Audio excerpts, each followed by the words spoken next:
important, c'est que vous puissiez en faire la revue de manière à pouvoir maîtriser tous ces éléments. Vous avez passé 2 bonnes années à faire le grec.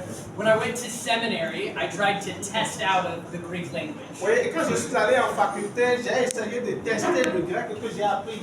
I failed that test Et je n'ai pas pu réussir à ce test-là. and had to spend 2.5 more years Hey. relearning Greek. J'ai encore passé 2 autres ans, c'est-à-dire 2 ans et demi encore, à apprendre davantage le grec.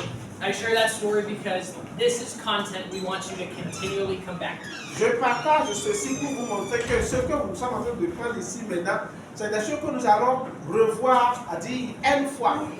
And I want to encourage you, this is not easy to understand. Donc, je voudrais vous encourager pour vous dire, ce n'est pas facile à comprendre, mais il faut vraiment de la persévérance, des efforts, et ça va aller. Many of the concepts and topics that we cover Beaucoup de concepts que nous avons couverts à travers, que nous avons développés, theologians and professors spend their whole life trying to understand. les professeurs et les théologiens passent toute leur vie à pouvoir à les saisir.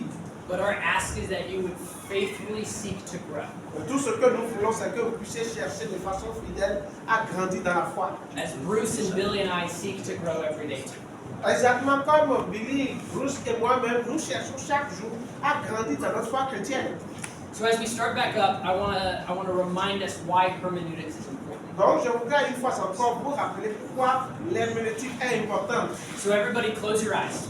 Alors, je voudrais que chacun ferme ses yeux.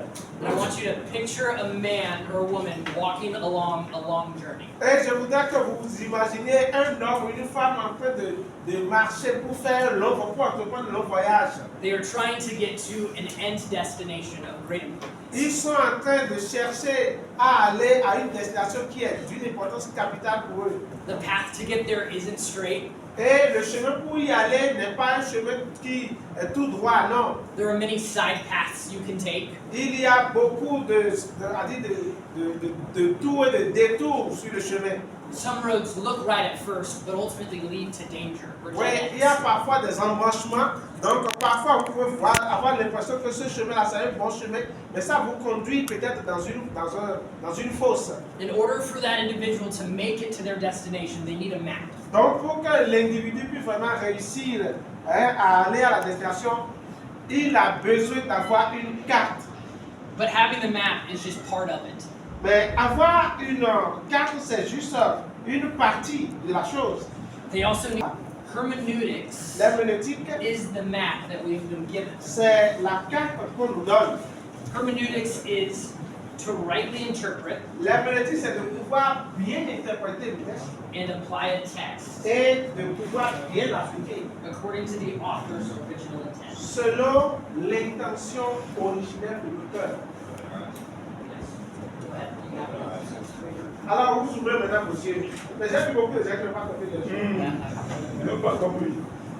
As we study and as we read for ourselves but for our communities, the Word of God, Alors, pendant que nous sommes en train d'étudier la parole de Dieu pour nous-mêmes, avant d'aller nous présenter devant la communauté, exegesis is the faithful practice l'exégèse, c'est la pratique fidèle of drawing out the meaning God intended de from the text. pouvoir tirer la signification que Dieu veut pour chaque texte, chaque portion.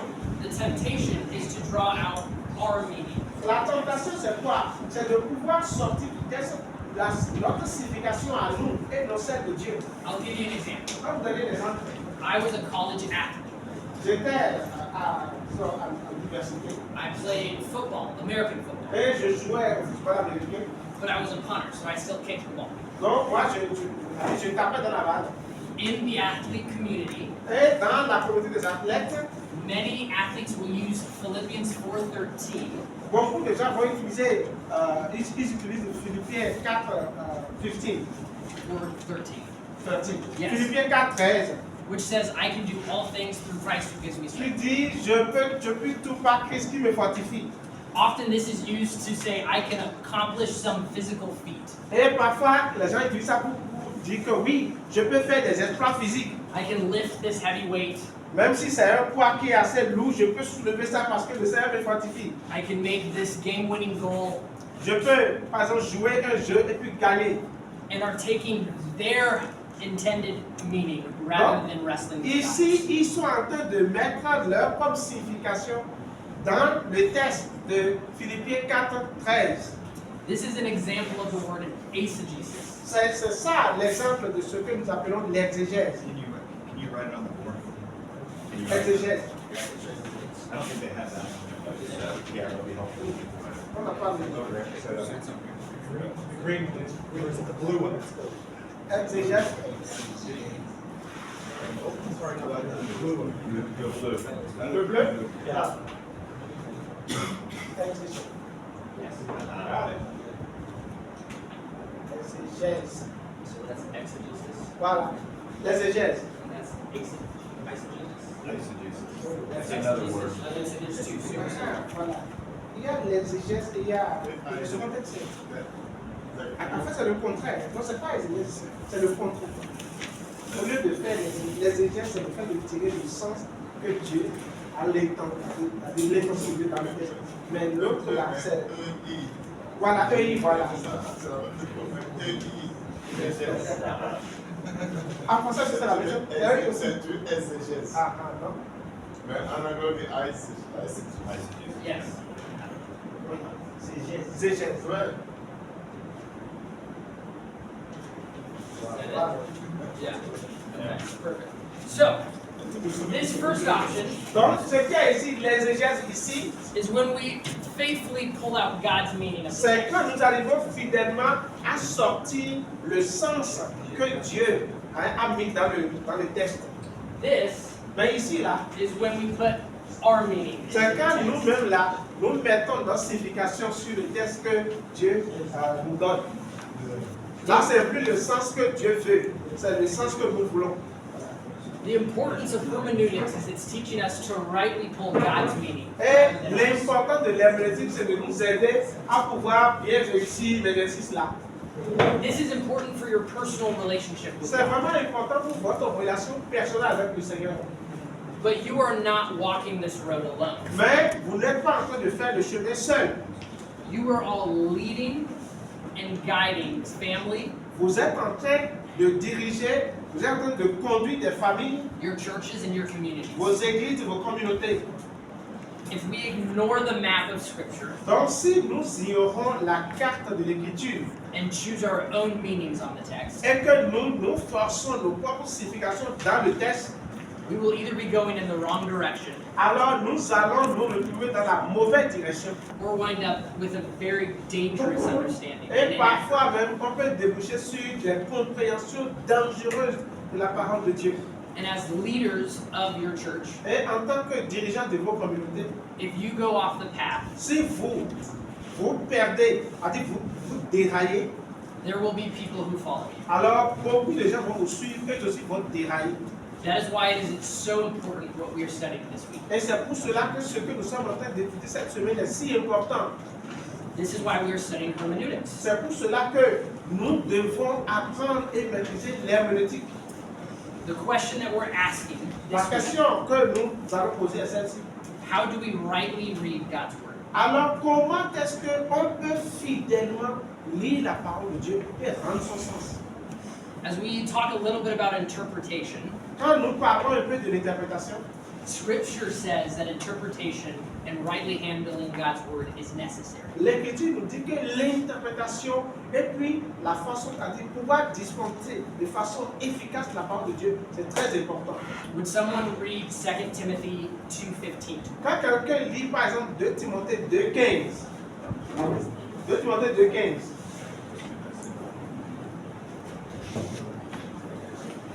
Timothée 2:15,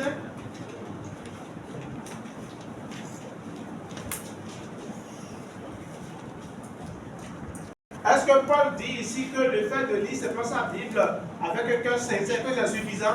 Non. C'est ce qu'il a dit? Non. Non. What does the second half of the verse say? La deuxième moitié du texte dit quoi? Ça dit?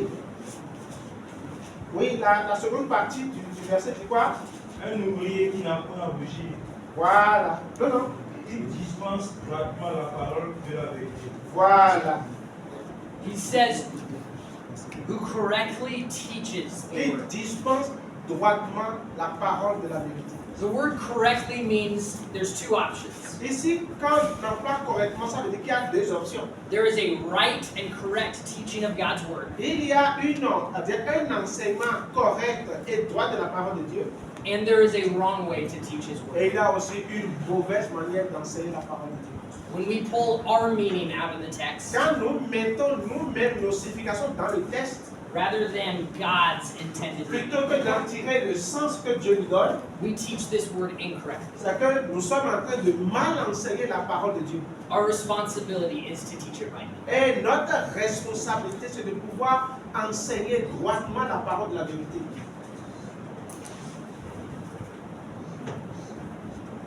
Friends, as we wrestle with interpretation, Quand nous sommes en train de lutter avec l'interprétation, the temptation you might feel la tentation qui pourrait nous venir, is that you need to understand this by yourself. c'est que nous avons besoin de comprendre la parole par nous-mêmes. Friends, we need God's help. Non, c'est pas comme ça. Nous avons besoin de l'aide de Dieu pour bien comprendre la parole de Dieu. Psalms 119, verse 18 says this. Quand nous lisons le psaume 119, le verset 18, ça nous dit ceci. Psaume 118, le verset 19, verset 18. Open my eyes, that I may see wonderful things in your law. Voilà, ça nous dit, ouvre mes yeux pour que je contemple les merveilles de ta loi. The psalmist is praying and asking God to open his eyes Ici, le psalmiste est en train de prier pour demander à Dieu d'ouvrir ses yeux so that the meaning of this text is pour clear. que le sens du texte lui apparaisse clairement.